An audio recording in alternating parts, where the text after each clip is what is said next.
7-0 Rockies. That's lashed into left field. A wicked line drive by Bautista. Acuna couldn't pick it cleanly, and Jose's on his way to second, and he'll stand there with one out. He can still turn on a fastball, can't he?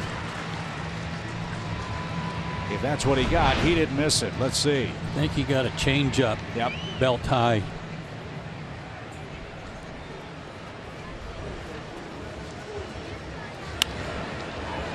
So that'll be a single and an error on Acuna. So Bautista now 4 hits away from 1,500. And Roman Quinn bats. He's 0 for 1 with a walk. So 2 hits for Bautista, including the base on balls, as the Phillies try to extend their lead here. They go to the 6th in Milwaukee. Brewers 3, Tigers nothing. Cubs 4, St. Louis 2. That's in the 4th at Wrigley. First error of the road trip charged to Atlanta with that call on Acuna. I thought it was a double all the way.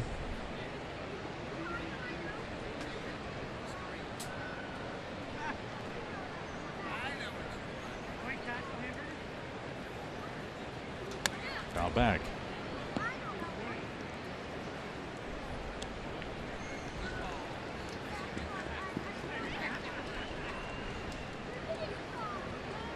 Yeah, the Dodgers were not going to leave anything to chance today, were they? No. In fact, I'm sure the Dodgers are probably calling Major League Baseball now saying, look, on run differential on the final day, we should win the division.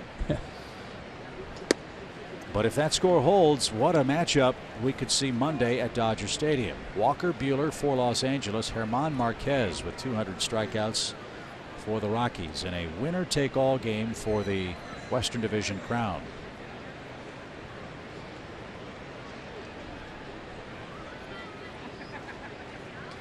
And I don't know if it's an advantage or not for the Braves, but look at it this way. That's a day of rest that whomever they play, that club won't have. As you heard Brian Snitker say, the team will work out on Tuesday. They know they have to fly west. They'll know where as of tomorrow night. But there'll be a lot of energy expanded in that must-win game for the division title. This one hit a mile high to right. Adams drifting back, twisting, turning to the edge of the track, and has room, makes the play. Here comes his throw. Culberson will cut it off, and Bautista moves up on a deep fly by Roman Quinn. 2 outs.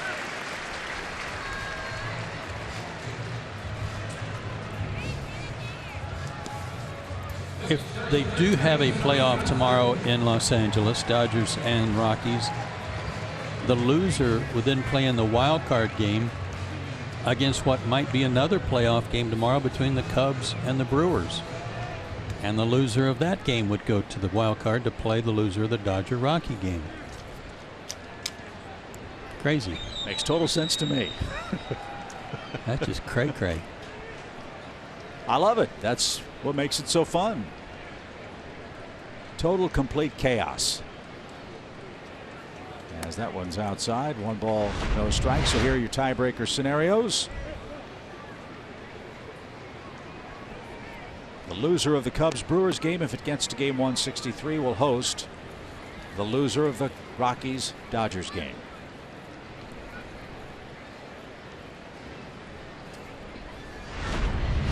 But still a ways to go before those games are decided. And a close game in Chicago. 4-2. Popped up, Hoskins. Flowers didn't see it, and it's 4 rows back behind the plate. 1 ball, 1 strike.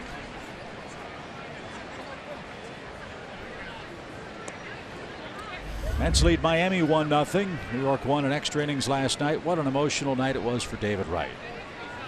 I'm sure all of you saw the highlights from New York. David made a perfect throw defensively from third base. Got a base on balls his first time up, and then popped out in his other trip to the plate. I believe Peter O'Brien was the man that caught the ball in foul ground for the Marlins, and he was booed every time he moved because they wanted him to drop the ball. give Wright a chance to get a hit.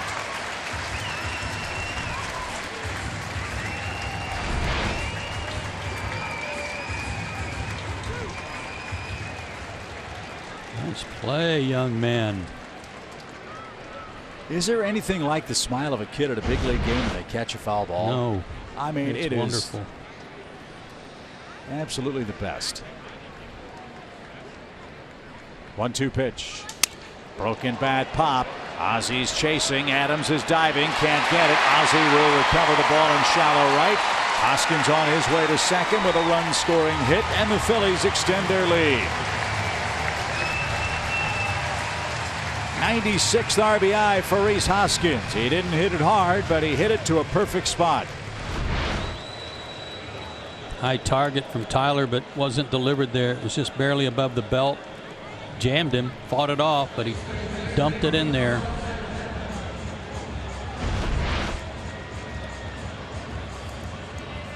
So Batista scores his second run, and Santana is the hitter with Hoskins at second.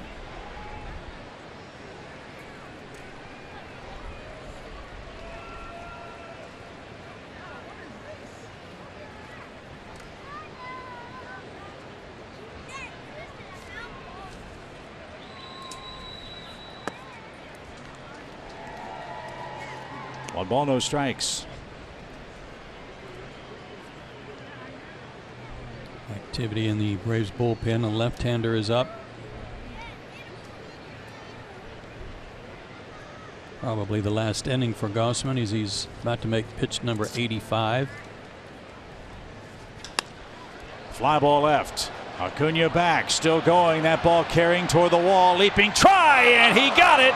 Up against the wall. Acuna with a great grab, and he slammed into the wall for the third and final out.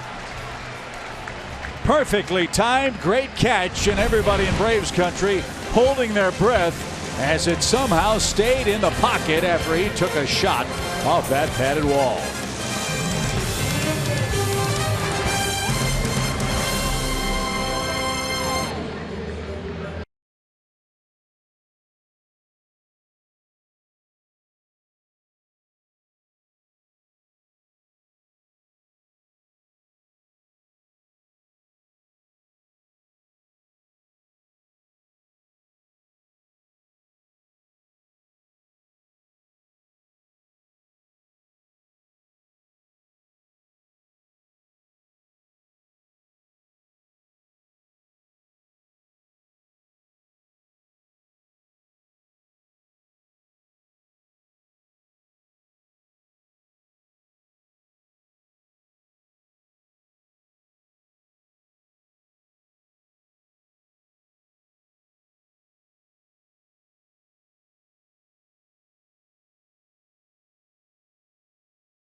Slight refreshing finish. How about the finish to the Phillies' fifth?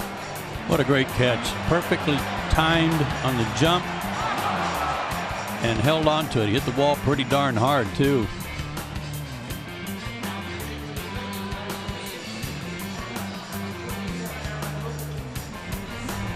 Yeah. Hit it hard, like I said. So that saved another run. And it keeps the score 3-1 in favor of the Phillies. Ryan Flaherty, who began the year in spring training with Philadelphia, will bat for Freddie Freeman, who finished his day 0 for 1 with a walk. Let's not forget the job Ryan Flaherty did for Atlanta in the early weeks of the season. He was terrific. Led the league in hitting for a few days. And had some big hits, including a home run against Philadelphia this year. Aaron Loop is the third Philadelphia reliever to work. And that's in for a strike.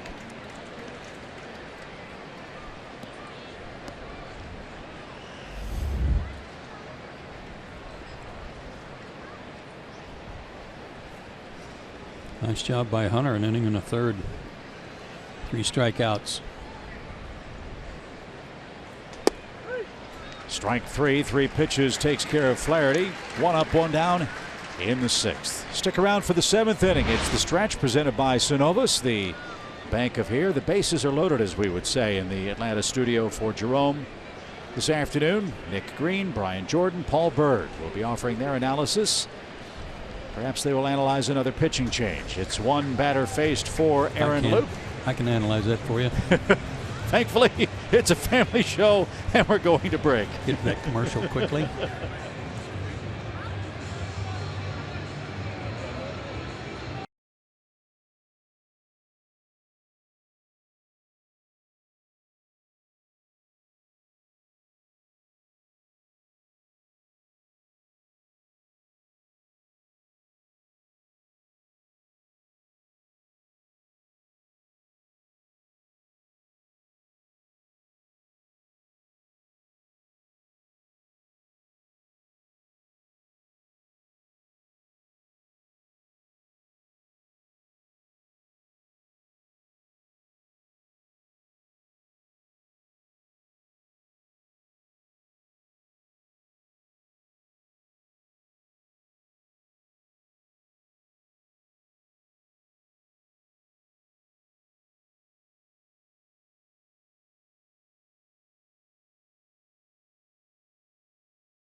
The National League Central race. Anthony Rizzo got to the century mark in RBIs with a go-ahead RBI double in the 3rd inning as Chicago has overcome a 2-0 lead. They lead 4-2 at Wrigley. Meanwhile, Jesus Aguilar,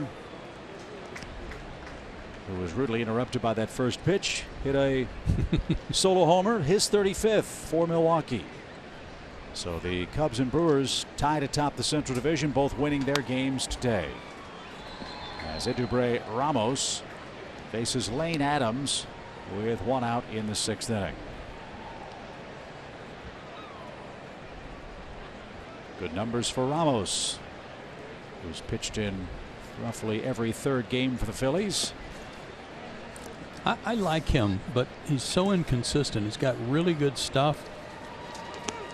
Throws hard, but just like that pitch that bounced in the dirt, that's liable to happen about every 3rd pitch too. Ramos has spent some time on the DL. A right shoulder problem and a blister problem. Santana at 3rd takes care of a fast runner, 2 outs. As Adams is retired for the first time, and Tyler Flowers, the Braves catcher, will be the batter.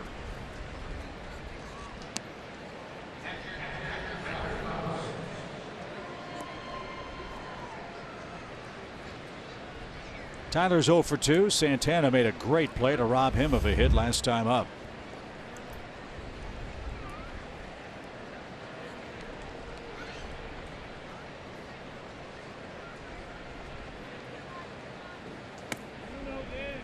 No swing, ball 1.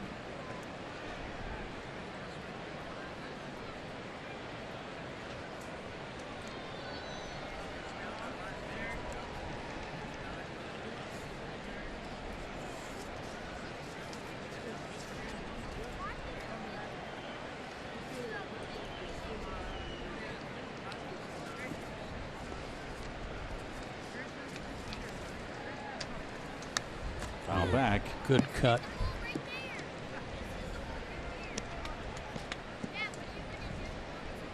Might be getting one of his last at-bats of the year, too. Don't want to really risk him getting hurt. Don't want to risk Suzuki getting hurt. Might see Rene Rivera finish this one up. It'll be interesting to see, too, if when the Braves put their roster together, if they carry 3 catchers, or if they just count on Charlie Culberson or someone else to be an emergency third catcher. Well, I wonder if the status of Lucas Duda would have an effect on that. If Duda's available, that's a powerful bat off the bench. If not, he's been having some back problems. You might need Kurt Suzuki or Tyler Flowers to be a pinch hitter, which if you pinch hit for your catcher, better have a backup, which could be Rivera.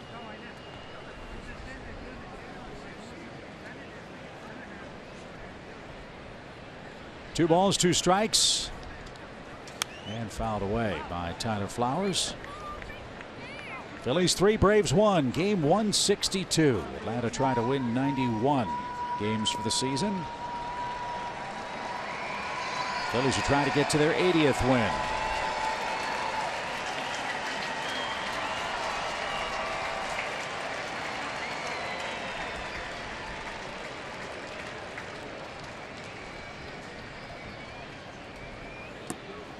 That's taken low. It's a full count.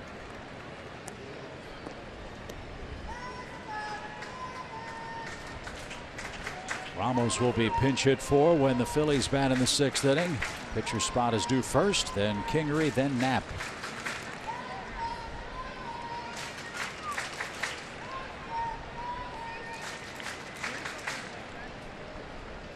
And now the 3-2.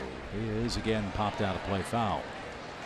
It's Fan Appreciation Day here in Philadelphia. Final game of the season. They've got great prizes, great giveaways for the paying customers. In between innings a moment ago, a lucky fan got the Philadelphia Fanatics ATV, the motor scooter. Much to his chagrin. Poor thing was lying on the grass in foul territory crying that they'd given away his ATV. The pitch is outside. Flowers walks with 2 out. And that'll bring the tying run to the plate. Left-handed hitter was scheduled, but it'll be Adam Duvall here. So Ender Inciarte will have a 1-for-2 day at the plate. And a chance for Duvall to pick up a hit on the final day of the year. And you heard Brian say it, there are a lot of unsettled decisions for this Braves ball club as to how the 25-man roster is going to shake out. Maybe the most unsettled we've ever seen for a playoff-bound Braves team. And Duvall might be in the picture as that's in for a strike. A lot of questions to be answered in the bullpen and a lot on the bench. Not to mention who would be the 4th starter if the Braves get to a 4th game, and if they use a 4th starter. We don't know that either. Well, and if those that aren't used as the 4th starter, did they go to the bullpen? There's a shot by Duvall. That'll get down in shallow right field. Flowers will stop at second. And Duvall with a base hit. The Braves have a threat here. 2 on, 2 out. In the top of the 6th inning. He's had a pretty good road trip after really struggling so mightily after coming to the Braves. He's had a few more at bats, got a couple of starts, and started making better contact. That makes him 2 for 4 on the road trip, but a couple of other outs that were hard hit. So let's see what Ozzie does. You know how he likes the first pitch. See if he works a count here against Edubre Ramos. 3-1, and Atlanta trails it. Trying to get out of town with a series win over the Phillies.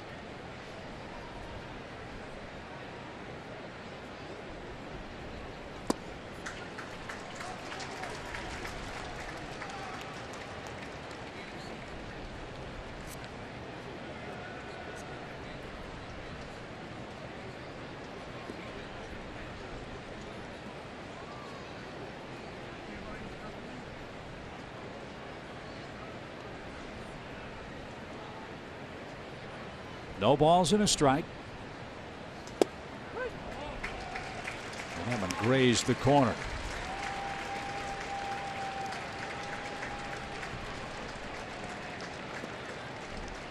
So 2 on, 2 out, 0-2 for Ozzie.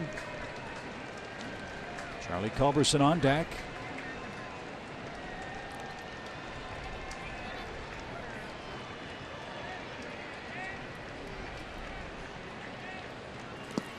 Knapp a good stop.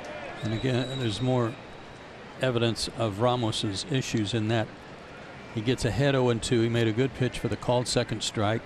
Knapp sets up outside to more or less waste a pitch or to see if Ozzie will chase, and he throws it down and in almost to the backstop.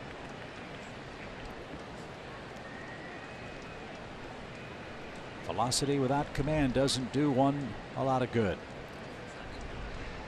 1 ball, 2 strikes.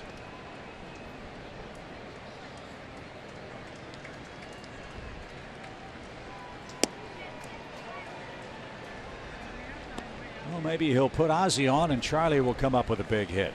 I'd just like to see him make a mistake to Ozzie right here and let him park one. That would be fine too. Flowers end of all the Braves runners at second and first.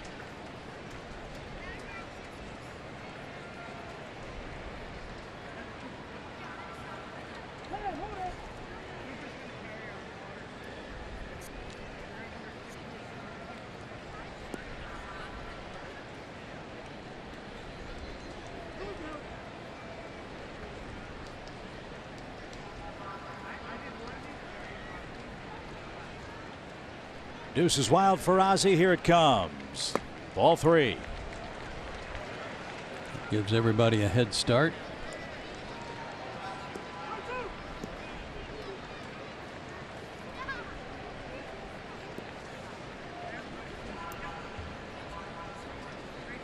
And now Knapp will go to the mound.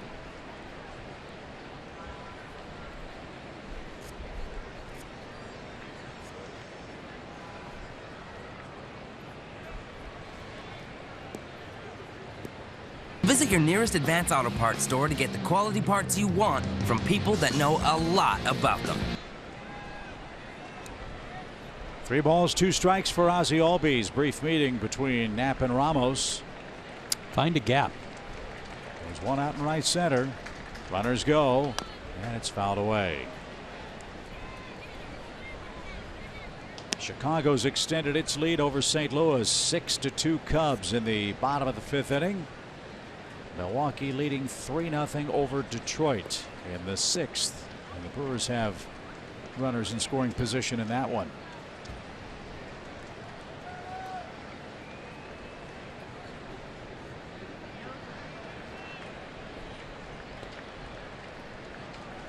Again, the payoff pitch from Ramos. Here it comes. And fought off.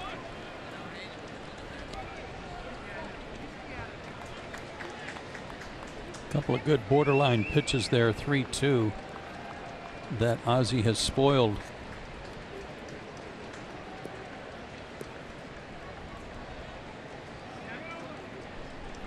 Again, just looking for a mistake. Is that Sean Newcomb in the pen? It sure was. So another payoff pitch. And it's cut on and missed. Braves strand a pair in the 6th inning. Still 3-1 Phillies.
for the Braves. Sean Newcomb on to pitch. Now, Brian Snitker had told us before the game that Sean Newcomb would be available out of the bullpen. He said this is the ideal situation in a manageable game, but with the Braves trailing. Rene Rivera is also behind the plate. You heard Chip and Joe say that earlier, that he could be coming in. Now, Brian Snitker told us we could also possibly see him in the game, because if Dansby Swanson is unable to play, that shortens the bench without Charlie Culberson, and they might opt to carry that third catcher to allow Kurt Suzuki and Tyler Flowers to pinch hit when they're not starting, guys. So yes, Kelsey, a lot of decisions had to be made by Alex Anthopoulos, Perry Manassi, and Brian Snitker and his staff. Wholesale changes for the Braves. Adam Duvall remains in the game. He's in left field. Lane Adams has moved to center. Preston Tucker is in right field. Rene Rivera is behind the plate. And Sean Newcomb is pitching out of the bullpen in the Phillies' 6th, with Justin Bohr leading off for Gabe Kapler's club. And Justin Bohr was going over pitchers that he might face as a pinch hitter in the 6th inning. I'm not sure he really paid much attention to Sean Newcomb's numbers.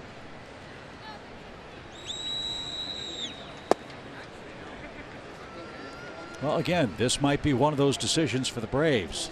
Can Newcomb pitch out of the bullpen? Would Newcomb be the 4th starter in the first round of the playoffs? Sean's last start came in the Jacob deGrom performance in New York, and Newcomb pitched really well. 5 innings of 1 hit ball with 8 strikeouts. The only blemish, 4 walks. And if you are going to work out of the bullpen, again, we say over and over, you can't walk people coming out of the bullpen. A swing and a miss. He takes care of Bohr very quickly. 1 up and 1 man down. You might recall for Sean, one of his finest hours with the Braves this year came at Coors Field. I believe he became the first Braves starter since Greg Maddux to have a game without a single walk against Colorado in Denver. He pitched a great game out there in the early days of the season. He struck out 8. That was on April the 8th. Braves shut out Colorado 4-0. It was the first Braves shutout in the Mile High City since 1997. We've been talking about the Braves pitching staff, coaching staff, and the job they've done. One guy we don't talk much about is Marty Reed out in the bullpen, and a real nice story on him yesterday from Brian Snitker, and had to do with Touki Toussaint. When Touki first worked out of the bullpen, he didn't pitch very well, and he said, well, you know, I was just trying to get settled in.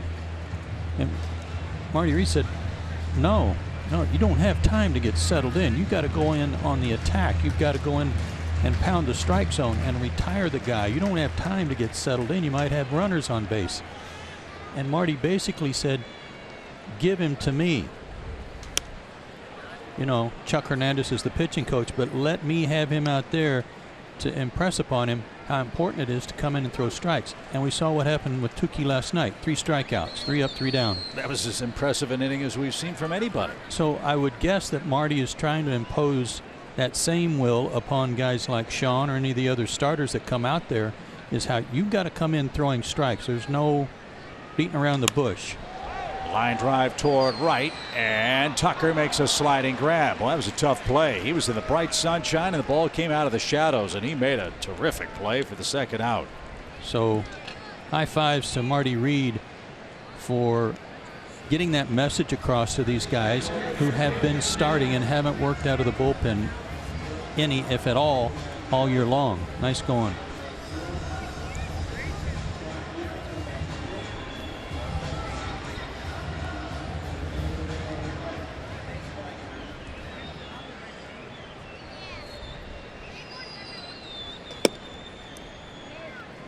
All the defensive changes, we have the batting orders for you for the Braves. Preston Tucker is going to hit first. Newcomb will hit in the 5th spot, and Rene Rivera is going to bat 9th.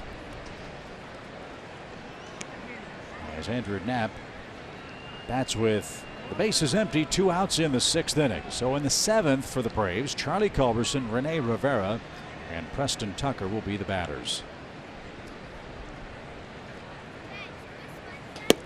Ronald Acuna will finish his rookie regular season with 26 homers, 64 RBIs, and 26 doubles.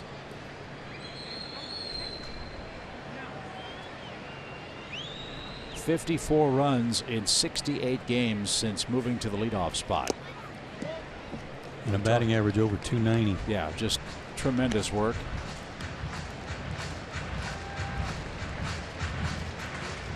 And that was a real interesting decision by Brian Snitker and his staff to put Acuna first coming out of the All-Star break. He did not swing the bat well the final couple of weeks leading into the All-Star festivities, but he came out of the box swinging and smoking line drive after line drive, and is perhaps on his way to the Rookie of the Year award in the National League. I just voted for him again for Rookie of the Month. As did I. 3 balls, 2 strikes for Andrew Knapp. Entering action last night among National League rookies, Acuna was second in average, multi-hit games, hits, and runs. He was first in homers, total bases, steals, extra base hits, and slugging percentage.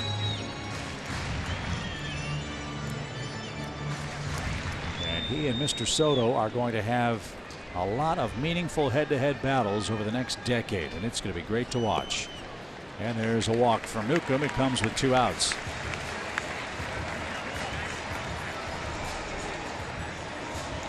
And so Brian Snitker is on his way to the mound.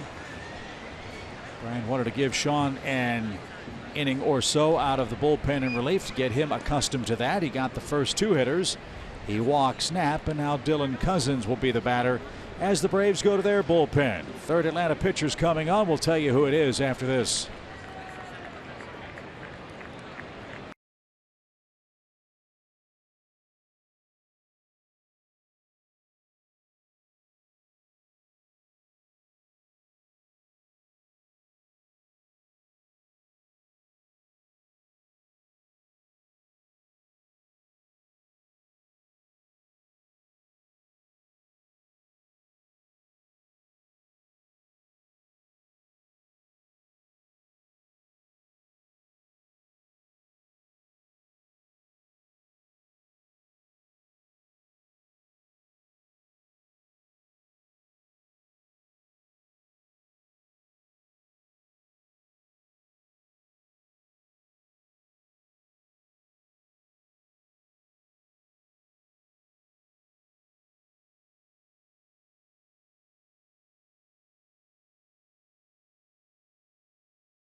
Visit Synovus for your banking, lending, and investing needs. Synovus, the bank of here. Well, Johnny Vetters could use a redeemer. Johnny did not have a good night last night. He walked 3 men, and the Phillies scored 3 runs against him. The only 3 runs of the night. Yeah, this is even though Newcomb's left-handed, Cousins left-handed, he needed to get Johnny in there to get that bad taste out of his mouth.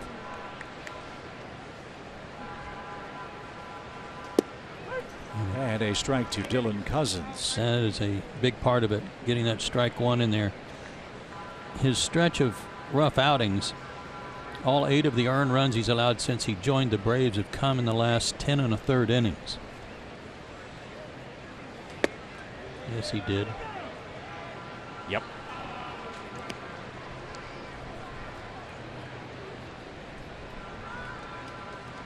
So the first batter Johnny faced last night walked on 4 pitches. That was Jose Bautista. He's gotten strike 2 to Dylan Cousins. And that one all the way to the backstop. It's going to ricochet back to the Braves pitcher. And a very wild pitch chases Andrew Knapp to second base.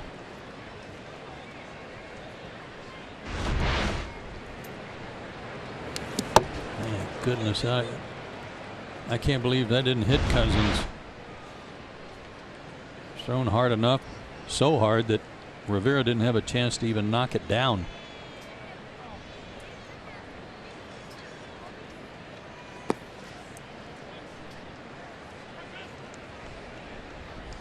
Two and two.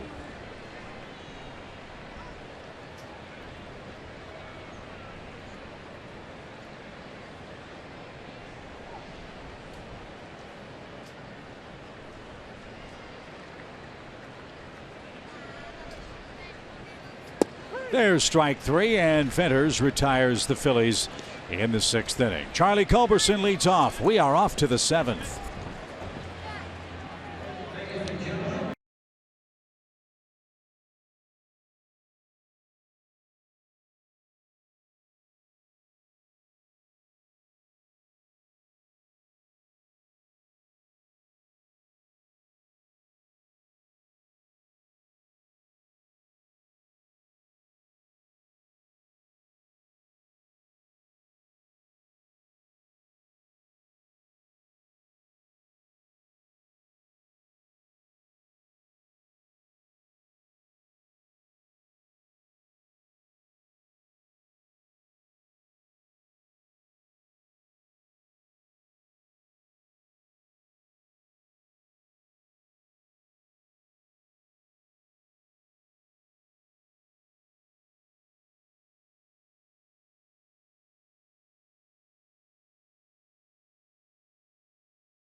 Novus, the bank of here. Let's hope Atlanta can rally. They're down 3-1. Charlie Culberson, Rene Rivera, and Preston Tucker, the trio due up for the Braves. Yet another Phillies reliever is on. Victor Arano is the 5th Phillies reliever to pitch through 6+ innings.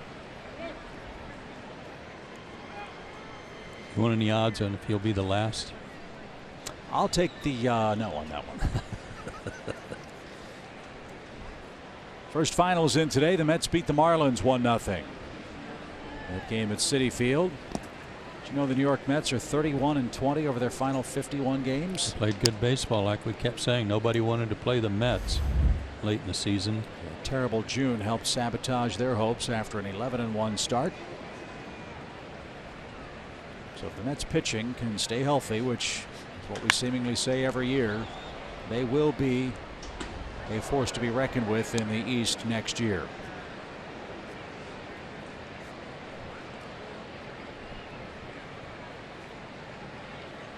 Culberson, the lone Brave to score. He walked leading off the 3rd. Acuna drove him in with a double. Charlie's also popped out and fouled away.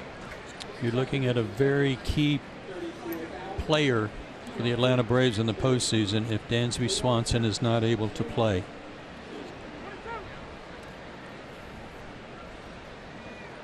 And if Dansby's not ready to go, you know, maybe depending on the length of the division series, if the Braves advance, maybe that period of time will give him a chance to get back.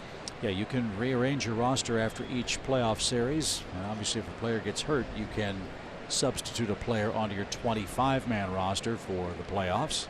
Well, this guy right here is going to be an important part of it. 2-2 pitch is popped up again. Charlie reached for that one, and Cesar Hernandez is there for the first out of the 7th inning.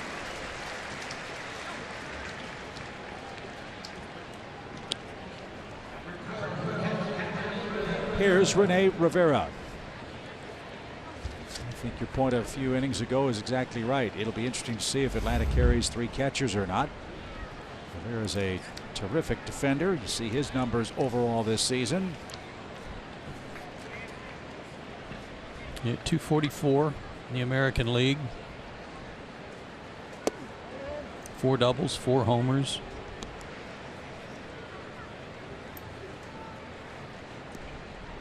Very solid defensive catcher.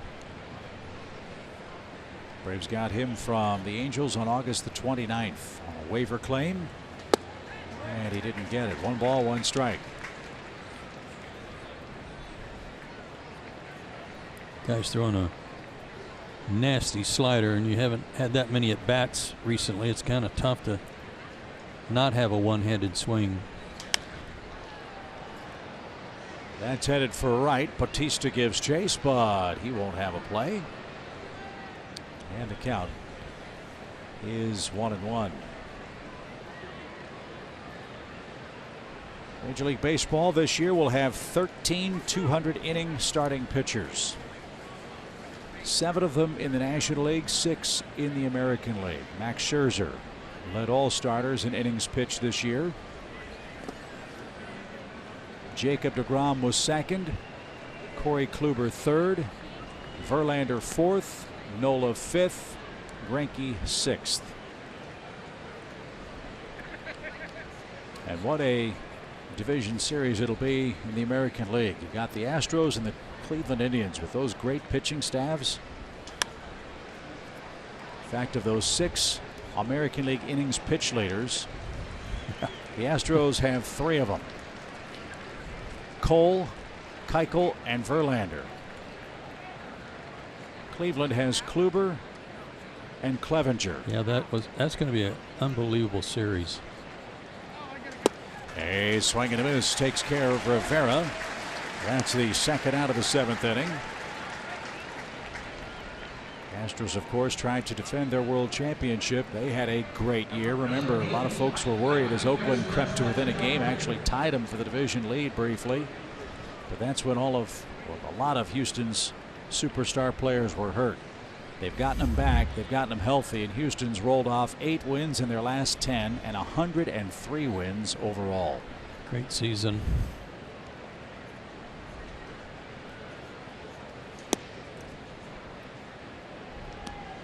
Braves have struck out 12 times today.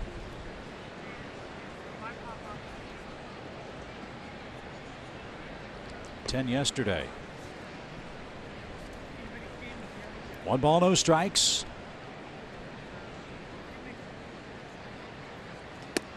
And upstairs. I'm guessing Blake Snell's going to win the Cy Young in the American League. I would hope so.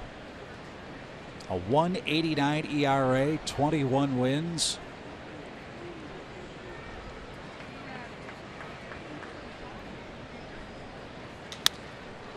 Tucker pops this one up. And this one will be caught in left by Cousins. And Arano has a 1-2-3 7th inning. 3-1 Philadelphia. Jerome and the boys will update you on the playoff races in the National League as we stretch from Philadelphia.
To baseball. He'll go to work for Atlanta here in the 7th inning. Max Fried is another youngster who might get some consideration for this postseason roster. Max has great stuff. And we saw Max Fried work a scoreless 8th inning in New York. He struck out 3 Mets in that 8th inning. That was the Vargas game that saw the Mets beat the Braves 4-1. And as you could see, he's worked out of the bullpen more than any of the other guys and has done a good job out of the bullpen as well as starting. And you talk to some of his teammates, they like this guy. He's on fire. Great stuff. They think he's got the makeup next year to step right into a spot in the rotation. They love how he competes, and he might well earn a spot in the postseason for that reason. Yeah, you go into St. Louis and pitch a game against the Cardinals at Busch Stadium and you strike out 11 men. That is a sign you have outstanding stuff. And Max does. A 96-mile-an-hour fastball certainly plays. And the reason he could be so critically important, number one, he throws strikes. But number two, think of the clubs the Braves might play. The Rockies and the Dodgers and all those left-handed bats you've got to contend with. This guy could be a real X factor for the Braves. And he just disposed of Hernandez on 3 pitches. And he showed them all. Fastball, 2 curveballs. See you later. 96 on that first one, as Chip said. And look at that, Uncle Charlie right there. So as you heard Brian Snitker say in our 3rd inning interview, it's about hot hands. It's about matchups. It's about who's going well right now. And there will be some very difficult, maybe even some painful decisions as to how the 25-man roster is put together. And as you also heard Brian say, just because someone doesn't make the roster doesn't mean they're not in their plans. Just isn't room. And many of those players, as Snit said, will head down to Orlando and pitch at the Braves spring training complex and stay ready just in case someone is injured, and in the hopes that perhaps a roster change would come for the 2nd round of postseason play if the Braves qualify. So again, it's going to be a fascinating thing to follow over the next 48 hours. Something else he said too about the rest. The next 3 days rest will do some guys that have been in the bullpen a lot of good, because there's some guys down there who have been here all year that are on fumes right now. Yeah. They need the rest, recharge their arms a little bit. That one is back to the mound. Fried fielded his spot and threw a strike to first. 2 great curveballs. Struck out Hernandez, got Bautista to tap out, and 2 are away for Roman Quinn.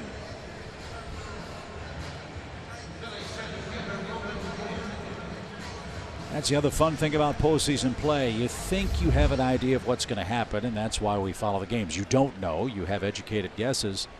But it seems in every series, for every club, there is a player who may be somewhat of an afterthought, who gets into a big moment and makes something big happen. Maybe Max Fried will be that guy should he make the 25-man roster. There's a strike.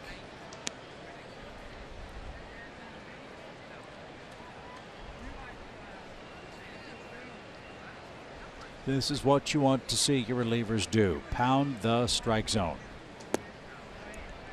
As that one missed.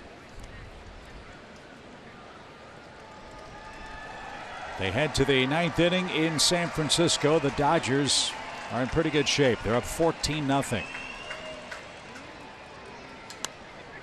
Colorado is in pretty good shape. They're in the top of the 8th inning. They lead the Nationals 9-0. But Coors Field, a whole different animal. Talking about that with Braves bench coach Walt Weiss, who managed the Rockies and spent a long time there as a player and a coach. He said he's probably spent more time in that dugout than anybody around. He said the challenge of managing a game in Coors Field is, as you said, a 5-0 lead can be gone in 2 minutes. It's not much, is it? You have to manage so far out and so far ahead on the lineup card. That is a mental drain on you. Not just a physical drain, as Fried came in and just blew smoke right by Roman Quinn. 97-mile-an-hour fastball, and Max Fried is making a push for the postseason as we head to the 8th.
Hasn't pitched in 10 days. Gave up 3 runs in 5 innings, but appears to have come out of the game just fine. He'll be ready to go for the first round of the playoffs. And for Neris, Camargo, Flaherty, and Lane Adams coming up for the Braves.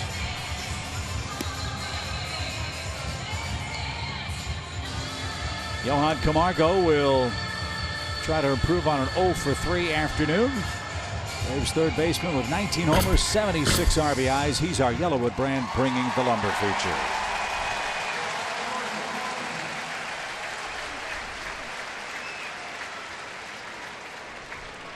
Last 43 games for this guy. Speaking of secret weapons, great work by Johan. Offensively, defensively. Not too much talk anymore about people Braves are looking for to play third base. Nope. And I love that. He's earned every second of the praise he's gotten. So let's see if Atlanta can rally in the late innings. Max Fried with a very impressive 7th inning, 14 pitches, 9 strikes, 2 strikeouts, and he hit 97 on his fastball and had an excellent breaking ball. And as you said, Joe, I think the ace up his sleeve is that he's pitched out of the pen before. That's a huge advantage. Takes everybody a little bit of time to kind of get their bearings coming out of the bullpen, knowing that they're not going to be out there for 6 or 7 innings. It's come in and get it on. Let it fly.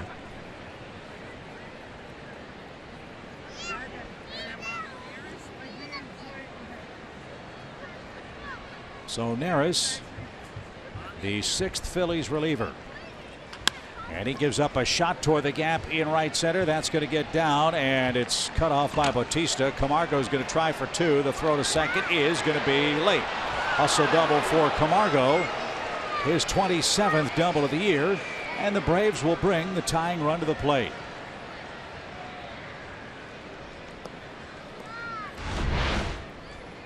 He has been one of the stars of the late innings for the Braves. Picked on a slider there.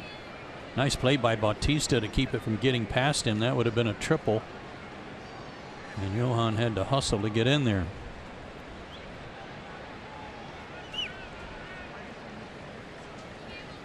Boy, he just did keep that right hand on the base. Phillies took a look at that, but apparently no challenge as Ryan Flaherty is the batter. Ryan struck out looking in his lone at bat. That came in the 6th inning. Freddie Freeman started. He went 0 for 1. Nick Markakis started his 162nd game as well. Nick struck out twice. And Flaherty showed bunt and took outside, ball 1.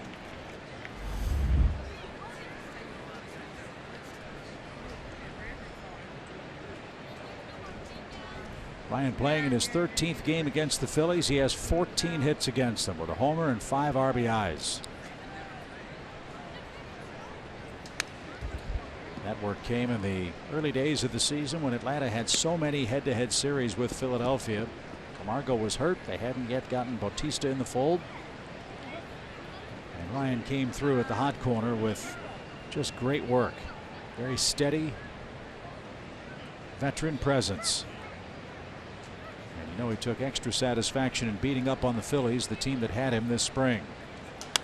Out of play, 1 ball, 2 strikes. The thing that made his work impressive at the beginning of the year was that the Braves claimed him on waivers, and that he wasn't figured into the plans for the Phillies, so he wasn't playing all that much. He was getting a few at bats, but he just stepped in and got after it at the beginning of the year like he had been starting every day in spring training. And yes, he did have some incentive when he was playing the Phillies. The 1-2 is downstairs, ball 2. Milwaukee's extended their lead 6-0 over the Tigers. They're on their way. LA scored another run, 15-0, bottom of the 9th inning for the Giants. So it's looking like we're going to have a Western Division playoff tomorrow. Cubs lead 8-4 over the Cardinals in the 6th. We're going to have a Central Division playoff too. How great is that?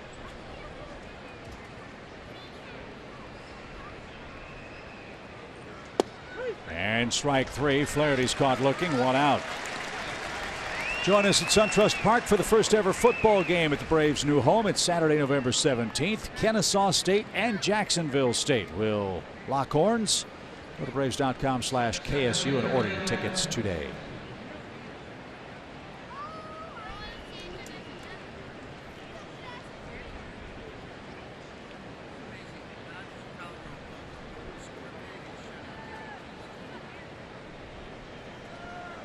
Lane Adams, the batter. Ooh, there's that ability to maybe run into one. That was a pitch he'd like to have back, I'll bet. It's just a little bit too far in for him to get the barrel to it, but he had a good hack at it.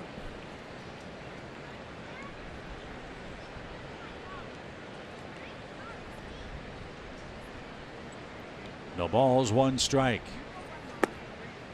And that's low. Minnesota's winning today 5-4 in the bottom of the 8th inning. A game that doesn't mean a whole lot to Braves fans, but for baseball fans that might be a meaningful one. There's talk this might be the final game for Joe Mauer. Minnesota hometown boy who's at the end of a long 8-year contract. Terrific hitter. One of the game's best young catchers, but concussions forced him from behind the plate and over to first base. And as a DH as well for the Twins. He said he's contemplating retirement. No decision yet, but if that's the end of the line for Mauer, what a terrific career he had over in the American League. 1 ball, 1 strike.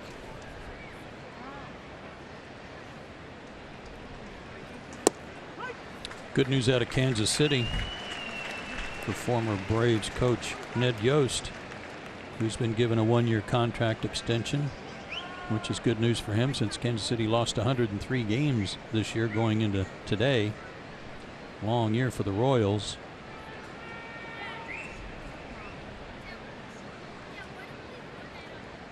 The 1-2. Swing and a miss. So after a leadoff double, neither Flaherty nor Adams can advance Camargo. That's happened a couple of times here this afternoon. And Rio Ruiz will be the batter, and Rio batting here in the 8th may tell you a little more about how Lucas Duda is feeling. This would be an ideal spot for Duda to try to come on and change the game, but Lucas hasn't batted in a while. So it's Rio for Fried, who is terrific.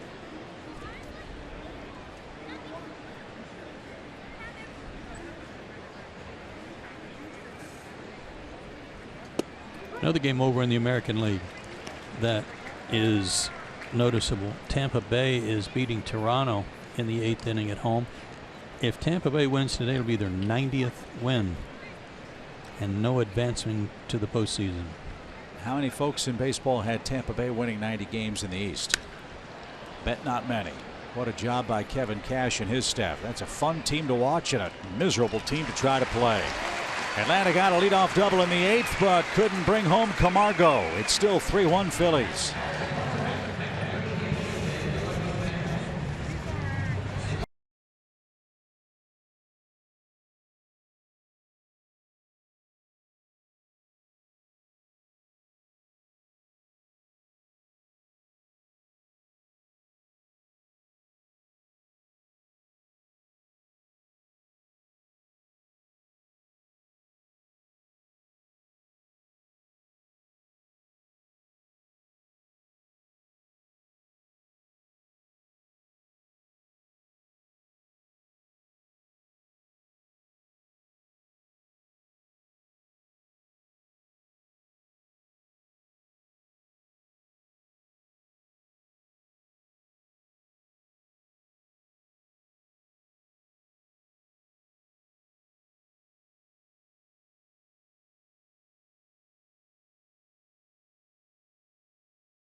First pitch of the game left the ballpark. It's our StatCast AI powered by AWS. Yeah, it was kind of early in the day for an ambush, wasn't it? Yeah. But he got it, his 15th homer of the year. 334 feet here at Citizens Bank Park. Got him up to 60 RBIs, too. So a tune-up for A.J. Minter, who takes the ball for the Braves. Newcomb, Fetters, Fried, and Minter. All lefties out of the Atlanta bullpen behind Kevin Gausman, Hoskins, Santana, and then we'll see are coming up for Philadelphia. He'll be a key fixture at the end of the games, he and Vizcaino.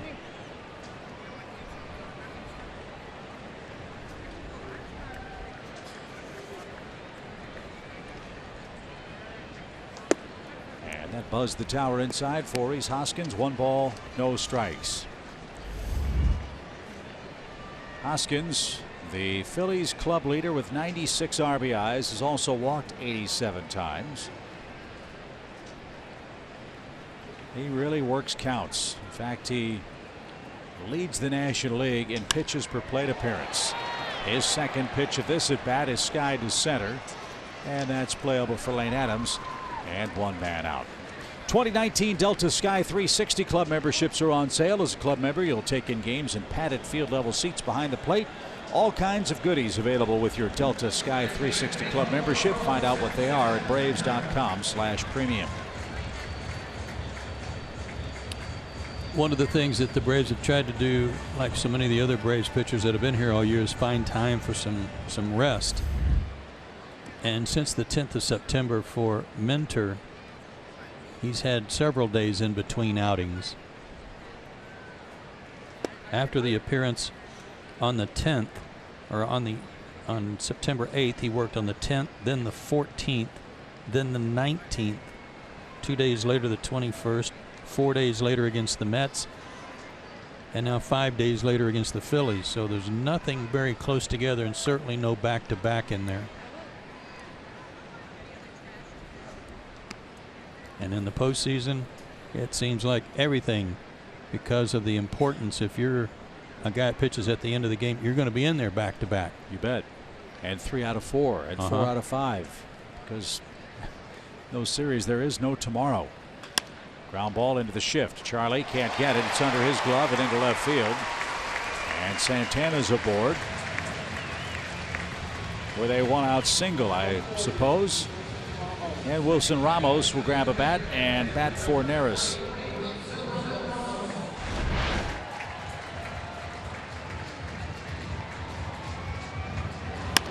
Obviously, Charlie thought he was going to be able to get to that without having to dive.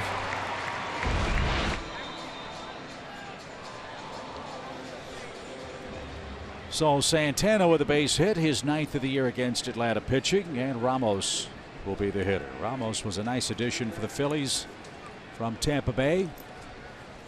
Wonder if he'll be back with Philadelphia next year. That one's off Camargo's glove. That'll trickle down the line. Everybody's safe. So back-to-back base runners for Philadelphia in the 8th. And that'll be an error. So an error by Acuna in left, an error for Camargo at third, and now Kingery will be the hitter. Right on the line. Well, if Johan got a in-between bounce there or not, or if he was already thinking ahead to the double play. Yeah, he planted his foot early and was getting ready to start that with the catcher running. So Nick Williams pinch runs for Ramos at first. 2 on, 1 out. Kingery the hitter, 0 for 3 in the game.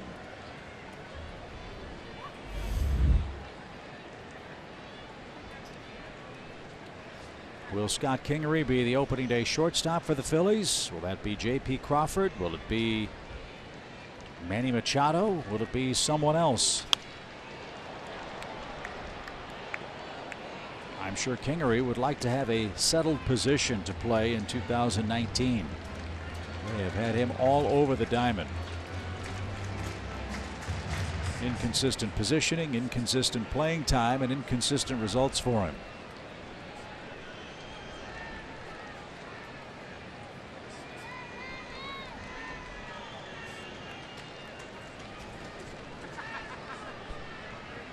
No balls, 1 strike. Ground ball. Camargo lets Culberson field and fire to second. There's out number 2. Williams gets to third base. Excuse me, that's incorrect. Santana gets to third base. Williams forced at second. Kingery at first, and 2 are out. Just out of Johan's reach, and a good feed here from Charlie from a low spot. Just threw it from where he fielded it. Get rid of it quickly. Nicely done. And Knapp will be the hitter. He's 0 for 2 with a walk.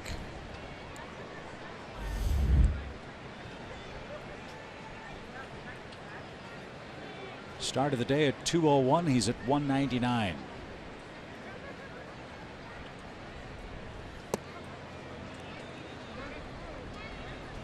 It's a final in San Francisco. The Dodgers held serve. They won 15-0. Colorado tried to catch him in the runs column. They're up 11-0 over Washington. Milwaukee leads the Tigers 10-0. Goodness. The Cubs lead the Cardinals 10-4. Woo. So you talk about teams hoping to make a statement on the final day of the year. All of the teams that needed to win are winning with double-digit run totals.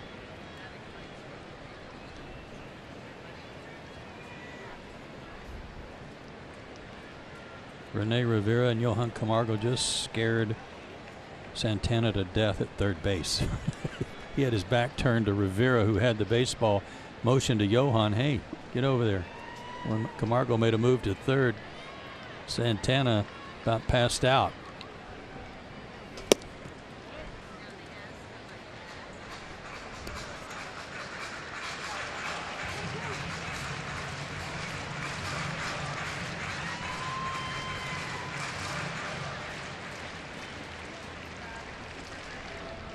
One ball, 2 strikes for Andrew Knapp.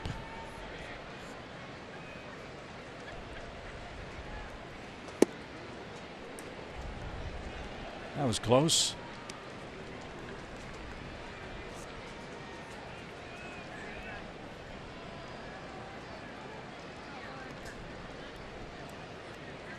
He's had a good fastball, upper 90s.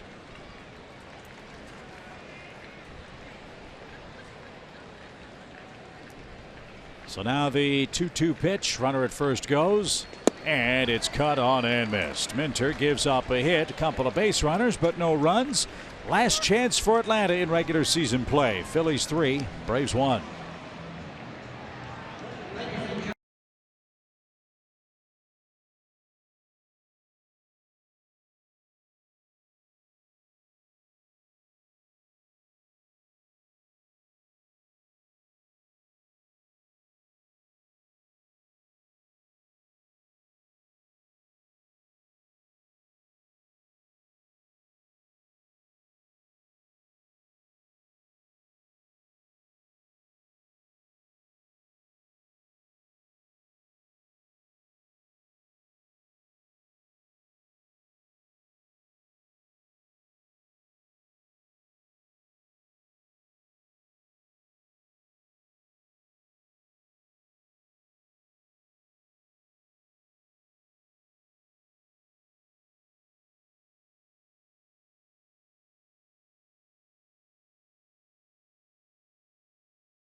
Catch every moment this year. Get Braves home screen icons and features like the MLB.TV Game of the Day, pitch tracking, in-game highlights, live radio, stats, news, and more. Download MLB at Bat today. Chip and Joe with you for the final time in the 9th inning. In the regular season, the Braves down 2 runs, and Sir Anthony Dominguez is coming on. He finished up the game last night, earned his 15th save. Walked the batter, but also struck one out. Sub 200 average against him all year long. He's going to be a force to be reckoned with next year and beyond with the Phillies. Let's see if the Braves can give him a finish again. Adam Duvall has a base hit tonight. Ozzie Albies will follow, then Charlie Culberson. 3-1 Philadelphia. Got a thriller in Cincinnati. It's 5-5 Reds and Pirates. That game in the 10th inning. Of course it is. Arizona and the Padres 2-2 in the 9th. Yeah, these 4 teams that are looking more and more like they're going to play one another tomorrow for the division titles. What a statement those 4 teams have made. I can't remember. Goodness. Must-win games where all teams have scored 10 or more runs. I mean, that's really impressive. Sure is. Dodgers led wire to wire. Colorado has led wire to wire. Same with Milwaukee. The Cubs were down 2-0 in the first inning and have come roaring back. So this 2018 season, remarkable for so many clubs in so many ways, just will not end for those 4 teams as Duvall is down on strikes. And that's how the top of the 9th starts. Ozzie's the batter. He's 0 for 3 with a couple of strikeouts. 15 in all recorded by Phillies pitchers today. At least 1 for every Philly who's pitched. Big thank you. We did some thank yous in Atlanta on our last home game with all our local people there, camera operators, tape operators, etc. But our crew that travels with us, as Kathy says, my second family. Big thank you to our producers, Brian Woodrum, Gretchen Caney, our statistician, Drew Jenkins, our directors, Gary Lehman and Mike Miller. They've been road warriors all year long. Big thanks. Great people, great friends, and we can't wait to meet up with them again in spring training in 2019. Charlie Culberson, the final hope for Atlanta. He's the lone Brave to score. And a strike.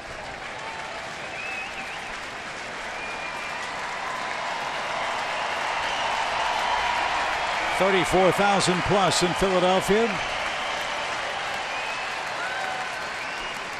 And what has been a disappointing September. They'll try to take solace in a club that's won 13 more games than last year's edition. And with one more strike, they'll get to 80 wins. They took a giant leap forward.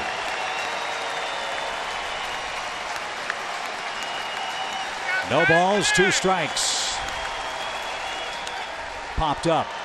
Knapp will give chase and won't have a play. That would hit right off the top of the guide wire, holding the protective netting.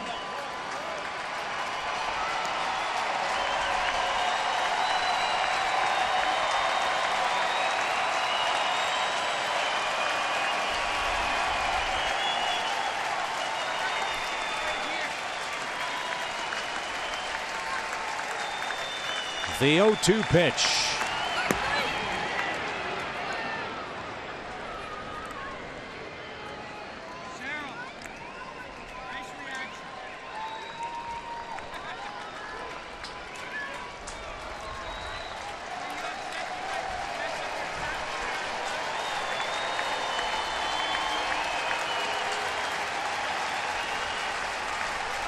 The 1-2 pitch.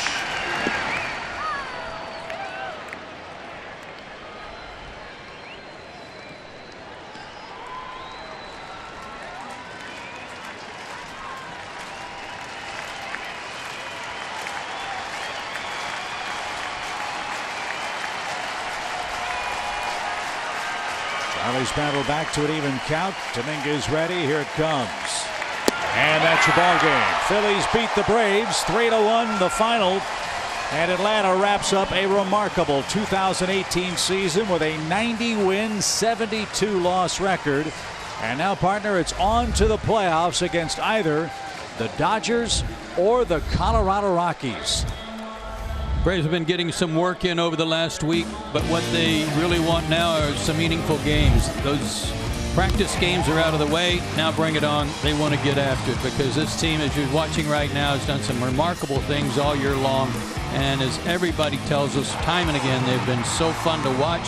It's only going to get better. Indeed it will be. On the road Thursday against either the Los Angeles Dodgers or the Colorado Rockies, who are on their way to a playoff game in LA tomorrow. I want to thank everybody for a remarkable 2018 season. Joe, as always, it's a pleasure. Can't wait to see you again in the spring. You too, pal. Off we go to the off season, and we'll be watching and rooting on the Braves here on Fox as we enjoy some of the more exciting moments of this 2018 season on our rollout. 3-1 the final score in Philadelphia. Thanks to you, Braves country. For Joe Simpson, Kelsey Wingert, and our great crew, Chip Carey saying so long from Citizens Bank Park. We'll join you on Braves Live right after this.